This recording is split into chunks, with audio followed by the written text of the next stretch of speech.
2025 इंदौर के newly bed couple Sonam Raghuvanshi और राजा Raghuvanshi honeymoon मनाने मेघालय जाते हैं। चंद दिनों में ही कपल रहस्यमय तरीके से गायब हो जाते हैं। गायब होने की खबरों के बीच इस हनीमून ट्रिप पर राजा रघुवंशी के साथ आगे जो कुछ भी होता है उससे जुड़ी खबरें आप में से ज्यादातर लोग जानते ही होंगे। क्या आप जानते हैं कि शादी से पहले सोनम और राजा रघुवंशी की मुलाकात कैसे हुई? बात शादी तक कैसे पहुंची? सोनम को शादी में राजा के परिवार की ओर से मिले 16 लाख के जेवर का क्या हुआ? प्लान कश्मीर में हनीमून मनाने का था तो यह लोग मेघालय कैसे पहुंचे? हनीमून ट्रिप से जुड़ी साजिश से कब, कहां और किसके साथ रची? सोनम के पास दो मंगलसूत्र कहां से आए? जिनका जवाब आज हम इस कहानी के जरिए आप तक पहुंचाने वाले हैं। आप इस वीडियो में अंत तक जरूर बने रहें, पैरों तले जमीन खिसक जाएगी। कहानी शुरू करने से पहले जल्दी से आप CRD क्राइम चैनल को सब्सक्राइब कर लें और बेल आइकन दबा लीजिए। राजा रघुवंशी और सोनम रघुवंशी दोनों ही मूल रूप से मध्य प्रदेश के इंदौर के रहने वाले थे। राजा रघुवंशी का जन्म 1996 में हुआ था। उनके पिता का नाम अशोक रघुवंशी और माता का नाम उग्र रघुवंशी था। राजा परिवार का सबसे छोटा बेटा था। राजा से दो बड़े भाई थे, एक का नाम सचिन रघुवंशी था और दूसरे का नाम विपिन रघुवंशी था। राजा रघुवंशी के परिवार का ट्रांसपोर्ट बिजनेस था। अपनी पढ़ाई लिखाई पूरी करने के बाद राजा रघुवंशी अपने इस पारिवारिक बिजनेस में शामिल हो जाते हैं और काफी अच्छे से बिजनेस को आगे बढ़ाते हैं। दूसरी तरफ सोनम रघुवंशी का परिवार मूल रूप से उत्तर प्रदेश का रहने वाला था। सोनम रघुवंशी के पिता देवी रघुवंशी रोजगार की तलाश में उत्तर प्रदेश छोड़कर इंदौर चले आते हैं। कुछ समय तक छोटा मोटा काम करने के बाद इंदौर में ही अपनी आटा चक्की लगाते हैं। कुछ समय तक आटा चक्की चलाने के बाद यह प्लाईवुड के बिजनेस में कदम रखते हैं। यहीं से सोनम के पिता की किस्मत पलट जाती है। प्लाईवुड के बिजनेस में दिन दुगनी रात चौगुनी तरक्की होती है और ये देखते ही देखते इन लोगों का बिजनेस मध्य प्रदेश के अलावा गुजरात समेत कई दूसरे राज्यों में फैल जाता है। इस परिवार की गिनती करोड़पति परिवारों में होने लगती है। सोनम के परिवार में उसके अलावा उसका भाई गोविंद भी है। सोनम पढ़ाई लिखाई में एवरेज स्टूडेंट थी। वह 10th में 2 बार फेल भी हुई और बड़ी मुश्किल से 12th की डिग्री हासिल कर पाती है। पढ़ाई लिखाई में भले ही सोनम तेज न थी, लेकिन पारिवारिक बिजनेस में इसका दिल खूब लगता था और बहुत जल्दी अपने पिता की प्लाईवुड कंपनी में HR के पद पर काम करने लगी थी। सोनम और राजा रघुवंशी दोनों का ही परिवार आर्थिक रूप से काफी अमीर था। दोनों ही अपने अपने पारिवारिक बिजनेस में मिली जिम्मेदारियों को बखूबी निभा रहे थे। इसी को देखते हुए राजा रघुवंशी के परिवार वालों ने राजा की शादी करने का फैसला किया। उधर सोनम के परिवार वाले भी उसके हाथ पीले करने की योजना बना रहे थे। दोनों ने शादी की नीयत से सोनम के परिवार वालों ने सोनम का नाम रघुवंशी पुस्तक में दर्ज करवा दिया। उधर राजा रघुवंशी के परिवार वाले भी राजा की डिटेल रघुवंशी परिचय पुस्तिका में दर्ज करा देते हैं। रघुवंशी परिचय पुस्तिका एक ऐसी डायरी होती है जिनमें रघुवंशी समुदाय के लोग शादी के लायक हो चुके लड़के लड़कियों की डिटेल दर्ज करवाते हैं। इसी जरिए लोगों को रिश्ता ढूंढने में आसानी होती है। रामनवमी के अवसर पर सोनम और राजा के परिवार वाले पहली बार इस परिचय पुस्तक के जरिए एक दूसरे का बायोडाटा देखते हैं। बायोडाटा पसंद आने पर पारिवारिक स्तर पर एक दूसरे से संपर्क करते हैं। फिर शादी की बात तय हो जाती है। बातें होने के बाद 11 फरवरी 2025 को बड़े ही धूमधाम तरीके से राजा रघुवंशी और सोनम की सगाई हो जाती है, जैसे कि अमूमन होता है। सगाई के बाद सोनम और राजा के बीच फोन के जरिए बातों का सिलसिला भी शुरू हो जाता है। सगाई के समय ही तय किया जाता है कि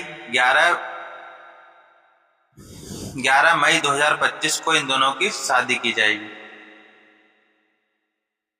समय बीता वह दिन भी आ जाता है जब सोनम और राजा रघुवंशी एक दूसरे के हो जाते हैं। 11 मई 2025 को बड़ी ही धूमधाम से हिंदू धर्म के रीति रिवाज के अनुसार इन दोनों की शादी होती है। शादी के दौरान रस्म के मुताबिक राजा रघुवंशी के परिवार की ओर से सोनम को लगभग 16 लाख मूल्य के सोने के गहने दिए जाते हैं। शादी के बाद सोनम को राजा अपने घर लेकर चले जाता है। शादी के बाद सोनम का व्यवहार बिल्कुल सामान्य ही रहता है। उसने ससुराल में आने के बाद सामान्य रूप से ही पूजा पाठ की। शुरुआत दिन में सोनम की छवि एक संस्कारी बहू की बनी। घर में लोगों के बीच रहने के बावजूद सोनम फोन पर भी बिजी रहती थी। परिवार वाले को लगता कि शायद नई नई जगह है, इसी वजह से वह अपने परिवार वालों से बात करने में बिजी रहती होगी, मगर आगे चलकर यह कुछ और ही साबित हुआ। शादी के 2 दिन बाद ही दोनों ने हनीमून प्लान किया। पहले ही तय हो गया था कि दोनों हनीमून के लिए कश्मीर जाएंगे। खासकर राजा का मन कश्मीर जाने का था, मगर सोनम राजा को कश्मीर की बजाय मेघालय जाने को कहती है। पहले तो राजा मना कर देता है, मगर सोनम के बार बार कहने पर राजा मेघालय जाने के लिए रेडी हो जाता है। इसके जस्ट बाद सोनम शिलांग के लिए फ्लाइट टिकट बुक कर देती है। राजा के मन में अनेक सपने बनाए हुए मेघालय के लिए निकलता है, लेकिन सोनम अपने मन में एक अलग ही योजना बनाती हुई मेघालय के लिए निकली। 20 तारीख को दोनों इंदौर से फ्लाइट के जरिए बेंगलुरु होते हुए गुवाहाटी पहुंचते हैं। इस दौरान राजा के सोने की चेन और अंगूठी भी सोनम अपने पास रखती है। 21 तारीख को सोनम और राजा शिलांग पहुंचते हैं और बालाजी गेस्ट हाउस में ठहरते हैं। यहीं से दोनों कामाख्या मंदिर के दर्शन के लिए जाते हैं। अगले दिन 22 मई को दोनों शिलांग के मीटिंग रोड स्थित एक बाइक रेंट पर लेते हैं और चेरापूंजी जाने के लिए स्कूटी करते हैं। उसके साथ एक लोकल गाइड भी होता है। 22 मई की रात दोनों शिलांग पहुंचते हैं। इसके बाद सिपारा हम होम स्टे में रुकते हैं। सुबह यहीं से निकलकर दोनों पास के ही एक मशहूर double decker living root bridge देखने जाते हैं। इसी दौरान दोनों फोटो भी खिंचवाते हैं और सोशल मीडिया पर पोस्ट भी करते हैं। अब आता है 23 मई 2025, वह तारीख जिस दिन राजा रघुवंशी के साथ कुछ ऐसा होता है जिसकी कल्पना शायद किसी ने नहीं की होगी। सुबह के लगभग 5:30 बजे सोनम और राजा गेस्ट हाउस से निकलकर वही शाम ढूंढ वाटरफॉल तक जाने का प्लान बनाते हैं। सोनम और राजा किराए की स्कूटी से वाटरफॉल के लिए निकलते हैं। यहाँ से दोनों ट्रेकिंग शुरू करते हैं। कहने को तो यह टूरिस्ट डेस्टिनेशन है, मगर बहुत कम ही टूरिस्ट यहाँ आना पसंद करते हैं। सोनम ने प्राकृतिक खूबसूरती देखने की इच्छा जताई, इसलिए राजा यहाँ आने को तैयार हो जाते हैं। ट्रेकिंग करते हुए लगभग 4000 सीढ़ियाँ चढ़नी थी। इसी दौरान सोनम लगभग 12:30 बजे अपनी सास उमर रघुवंशी को फोन करते हुए कहती है कि वह राजा के साथ वाटरफॉल के लिए ट्रेकिंग कर रही है। लगातार सीढ़ियाँ चढ़ने की वजह से वह काफी थक भी गई है। सोनम इसी दौरान सास को यह भी बताती है कि उसने व्रत रख रखा है, इसी कारण कुछ खा भी नहीं सकती। राजा की मां ने अपनी बहू को खुद का ध्यान रखने के लिए कहती है और फोन कट जाता है। इसके कुछ समय बाद लगभग 1:45 पर सोनम अपनी मां को फोन करते हुए ट्रेकिंग के बारे में भी जानकारी देती है। थोड़ी सी बातचीत के बाद फोन फिर कट जाता है। इसके कुछ देर बाद राजा रघुवंशी के सोशल मीडिया अकाउंट पर सोनम और राजा रघुवंशी का एक फोटो पोस्ट होता है जिसमें दोनों बेहद खुश नजर आते हैं। यह आखिरी बार था जब सोनम की किसी से इस हनीमून ट्रिप के दौरान बात हुई थी। इसके बाद कई बार दोनों के परिवार वाले राजा और सोनम से बात करने की कोशिश करते रहे,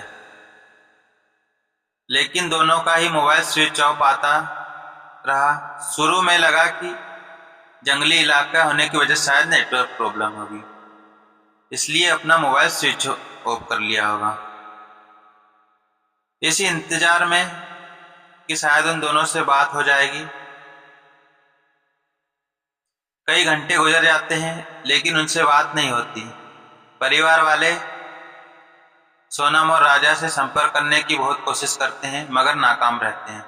थक हार कर 24 तारीख को राजा का भाई विपिन रघुवंशी इंदौर से शिलांग के लिए निकल जाता है और सीधे ईस्ट शहर पुलिस स्टेशन पहुंचकर राजा और सोनम के गायब होने की रिपोर्ट दर्ज करवा देता है। सोनम और राजा से जुड़ी अहम जानकारी लेने के बाद पुलिस अपनी इन्वेस्टिगेशन शुरू कर देती है, लेकिन शुरुआती दौर में उनसे कोई कामयाबी नहीं मिलती क्योंकि यह मामला एक बेहद ही हाई प्रोफाइल घर से जुड़े लड़के लड़कियों के गायब होने का था। इसलिए पुलिस पूरी शिद्दत से उन्हें ढूंढने में लग जाती है। 24 तारीख को जांच के दौरान पुलिस वाले को एक कैफे के बाहर लावारिस हालत में वह स्कूटी मिल जाती है जिसे राजा और सोनम ने किराए पर लिया था। अगले ही दिन सोनम और राजा के गायब होने की खबर मीडिया में चलने लगती है और यह मामला पेच पकड़ लेता है। यहां तक कि मध्य प्रदेश के मंत्री कैलाश विजयवर्गीय इस मामले में गृह मंत्री अमित शाह से बात करते हुए उस मामले की जानकारी देते हैं। साथ ही मध्य प्रदेश के मुख्यमंत्री डॉक्टर मोहन यादव राजा और सोनम के बारे में मेघालय के मुख्यमंत्री से भी बात करते हैं। इसके बाद सोनम और राजा को ढूंढने के लिए एक बड़ा सर्च ऑपरेशन शुरू किया जाता है। मेघालय पुलिस के अलावा इस सर्च ऑपरेशन में एनडीआरएफ और एसडीआरएफ की टीम को भी शामिल कर लिया जाता है। खराब मौसम और तेज बारिश के बावजूद पूरी शिद्दत से इन लोगों की तलाश होती है मगर कहीं से कोई कामयाबी नहीं मिलती। 27 मई को इस केस में पुलिस को इन लोगों से जुड़ा एक बैग पास के ही खाई में मिलता है। अब सर्च ऑपरेशन में लगने लगता है कि जल्द ही सोनम और राजा का भी पता लग जाए, लेकिन मौसम बहुत ज्यादा बिगड़ जाता है और काफी तेज बारिश होने लगती है।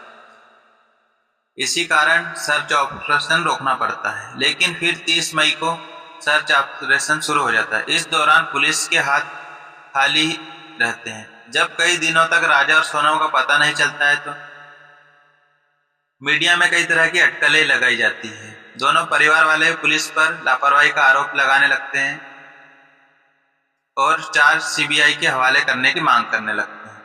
इन सब के बीच पुलिस पूरी क्षमता से अपनी इन्वेस्टिगेशन और सर्च ऑपरेशन जारी रखती है।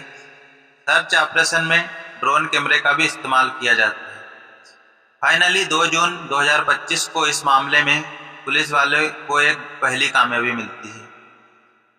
ड्रोन कैमरे से वाटरफॉल से करीब 200 फीट खाई में एक शव दिखता है। शव को जल्द ही वहां से निकाला जाता है। हाथ पर बने टैटू और स्मार्ट वॉच के जरिए उसकी पहचान राजा रघुवंशी के तौर पर होती है। यह पहचान राजा रघुवंशी के भाई करते हैं।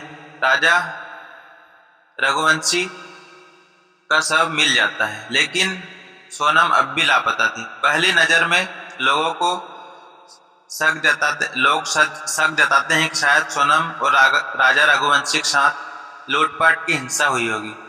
सोनम को किडनैप कर लिया होगा और राजा की हत्या कर दी होगी।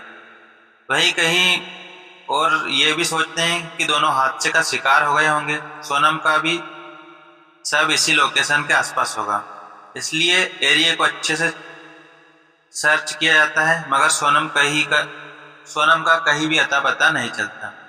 अब सभी की निगाहें पोस्टमार्टम रिपोर्ट पर टिक जाती है क्योंकि राजा की मौत का कारण सामने आते ही बहुत कुछ साफ हो जाता है। राजा के शव को पोस्टमार्टम के लिए शिलान्यास के north eastern Indira Gandhi regional institute of health and medical sciences भेजा जाता है और यहाँ से जो रिपोर्ट आती है उसे देखकर हर कोई शौक रह जाता है। पोस्टमार्टम में मौत का कारण सर पर धारदार हथियार से किए गए हमले बताया जाता है। पोस्टमार्टम रिपोर्ट में साफ लिखा जाता है कि सर पर किसी धारदार चीज से पहले आगे की तरफ और फिर पीछे की तरफ से हमला किया गया है। हमला इतना तेज था कि राजा की खोपड़ी की हड्डियां तक टूट गई थी और आंखें निकलकर बाहर आ गई थी। इसी रिपोर्ट के सामने आने के बाद साफ हो जाता है कि राजा और सोनम के साथ कोई अनहोनी नहीं हुई, बल्कि राजा की मौत साजिशों के कारण हुई। पहला शक तो सोनम पर ही जाता है। पुलिस इस साजिश को बेनकाब करने के लिए क्राइम सपोर्ट से सबूत जुटाना शुरू कर देती है। सबसे पहले पुलिस वाले को क्राइम सीन पर 2 तेज धारदार हथियार मिल जाते हैं। इस पर कई फिंगरप्रिंट मिलते हैं। इसके अलावा इस जगह पर कुछ कपड़े, रेनकोट, एक टूटा हुआ मोबाइल मिलता है। पुलिस अपनी जांच आगे बढ़ाते हुए आसपास लगे सीसीटीवी फुटेज और सोनम तथा राजा रघुवंशी के कार डिटेल्स की जांच शुरू करती है। जहां से सोनम और राजा रघुवंशी गुजरते हैं उस इलाकों में सैकड़ों सीसीटीवी फुटेज बरामद किए जाते हैं। इसके अलावा और डिटेल्स भी निकाल ली जाती है तो पता चलता है कि सोनम ने पिछले 29 दिनों में संजय वर्मा नाम के एक शख्स से 239 बार फोन किया था। यह बातचीत शादी से पहले और बाद में भी हुई थी। इसमें से पिछले कुछ दिनों में 119 कॉल हुए थे। पुलिस संजय वर्मा नाम के व्यक्ति की तलाश में लग जाती, लेकिन पुलिस वालों को आगे की जांच में पता चलता है कि संजय वर्मा नाम का कोई व्यक्ति है ही नहीं, बल्कि यह नंबर वास्तव में राजा कुशवाहा नाम के एक लड़के का है। राजा कुशवाहा के बारे में और जानकारी निकालने पर पता चलता है कि वास्तव में राजा कुशवाहा सोनम के ही प्लाईवुड फैक्ट्री में 20,000 रुपये महीने की तनख्वाह पर काम करता था। इतना ही नहीं, जब पुलिस वाले ने सीसीटीवी फुटेज खंगाले तो सोनम के आसपास 3 अनजान शख्स लगभग सभी लोकेशन पर दिखाई देते। इनकी पहचान विशाल, आकाश और आनंद के तौर पर होती है। इन लोगों की कुंडली निकालने पर पता चलता है कि ये लोग इस राजा कुशवाहा नाम के व्यक्ति से लगातार कांटेक्ट में हैं। इतना सब कुछ सामने आने के बाद यह साफ हो जाता है कि राजा की हत्या के पीछे सोनम का हाथ है। इसलिए पुलिस वाले जल्द से जल्द सोनम और दूसरे शख्स को पकड़ने के लिए दिन रात एक कर देते हैं, मगर उन्हें कामयाबी नहीं मिलती। इस इन्वेस्टिगेशन में मेघालय पुलिस के अलावा मध्य प्रदेश और उत्तर प्रदेश पुलिस की भी मदद ली जाती है, लेकिन अगले कई दिनों तक पुलिस के हाथ खाली रहते हैं। भले ही सोनम पुलिस की पकड़ से दूर थी, लेकिन पुलिस वाले लगातार सोनम की लोकेशन ट्रेस कर रहे थे। इसमें भी एक समस्या यह थी कि सोनम लगातार अपने नंबर को स्विच ऑफ रखती थी। उसने अपने मोबाइल की बजाय दूसरे मोबाइल का इस्तेमाल करना शुरू कर दिया।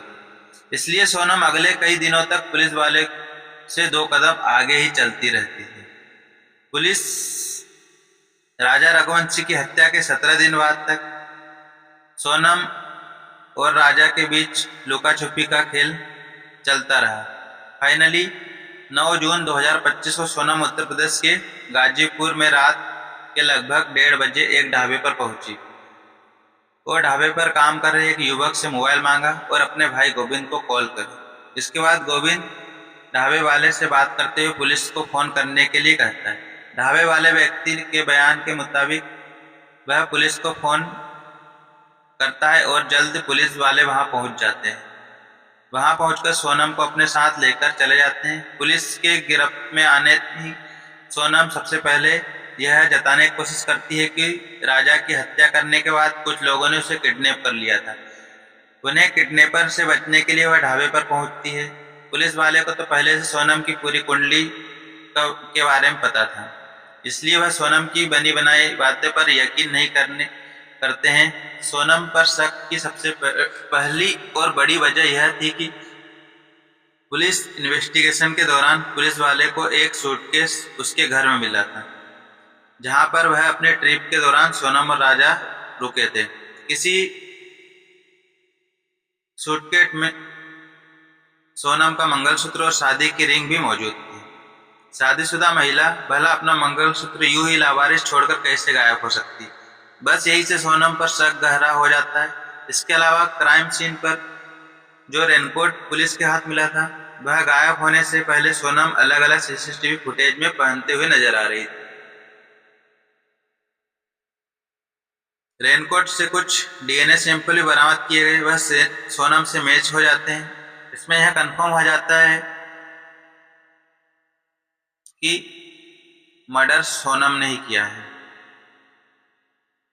सोनम पुलिस की पकड़ में उत्तर प्रदेश में आई थी, जबकि मामला मेघालय में दर्ज था, इसलिए जल्द ही सोनम को मेघालय पुलिस के हवाले कर दिया जाता है। सोनम की गिरफ्तारी की अगले ही दिन हत्याकांड में शामिल तीनों आरोपियों के साथ साथ राजा कुशवाहा को भी गिरफ्तार कर लिया जाता है। सोनम और अन्य आरोपियों से लंबी पूछताछ की जाती है और फिर सोनम की एक पुलिस पूछताछ में पुलिस एक सनसनीखेज का खुलासा करती है। पुलिस द्वारा किए गए खुलासे के मुताबिक सोनम ने ही अपने पति की हत्या करवाई थी और यह हत्या के पीछे वह सोनम और राजा कुशवाहा की प्रेम कहानी थी। रिपोर्ट के मुताबिक सोनम अपनी फैक्ट्री में काम करने वाले अपनी उम्र से 5 साल छोटे राजा कुशवाहा से प्यार करने लगी थी। सोनम और राजा कुशवाहा की हैसियत में जमीन आसमान का फर्क था, इसलिए सोनम डर के मारे परिवार वालों के सामने अपने प्यार को जाहिर नहीं कर पाई। इस बीच सोनम के पिता सोनम की शादी राजा रघुवंशी तय कर देते हैं। सोनम के पिता कहते हैं कि लड़का और परिवार बहुत अच्छा है, इसलिए शादी होगी तो राजा रघुवंशी से ही होगी। जब सोनम को लगा कि वह इस शादी को नहीं टाल पाएगी तो शादी के लिए राजी हो जाती है, लेकिन पर्दे के पीछे एक खूनी खेल खून करने की साजिश भी रच लेती है। किसी को उसकी साजिश की भनक न लगे, इसलिए सोनम शादी की सभी रस्मों को खुशी खुशी पूरा करती, फिर बड़ी ही चालाकी से परिवार वालों की मर्जी के विरुद्ध कश्मीर की बजाय मेघालय जाकर हनीमून का प्लान करती और राजा की हत्या करा देती।